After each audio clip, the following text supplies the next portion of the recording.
Hello mga kabalaybay! So ngayon lang ulit tayo nagbabalik para sa ating mini vlog. So ngayon pupuntahan natin itong bagong mall dito sa Milano. Malapit lang to sa amin, mga 40 minutes lang mula sa bahay namin. Sasakay lang kami ng 12 na tram, saka ng bus na 35. Tapos nandyan na, diretso na yan dyan sa Merlata Blue Milano. Yan, may mga sinihan na rin, kompleto yan.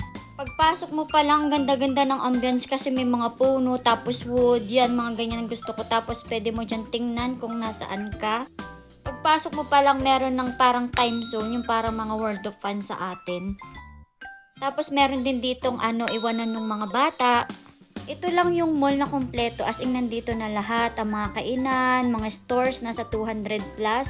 Tapos may Isilunga, yung supermarket, tapos meron ding Decathlon. Tapos yung Sky Garden, puntahan natin. Wow! Hindi masyadong ma-appreciate kasi madilim na, siguro maganda to sa umaga, saka pagagandahin pa siguro. Nagtingin-tingin din ng Tesla, akala mo naman bibili kami. Siyempre, nagutom kami sa paglalakad, kaya nandito kami sa Roadhouse para naman timusan ang Unli Wings at Unli Ribs.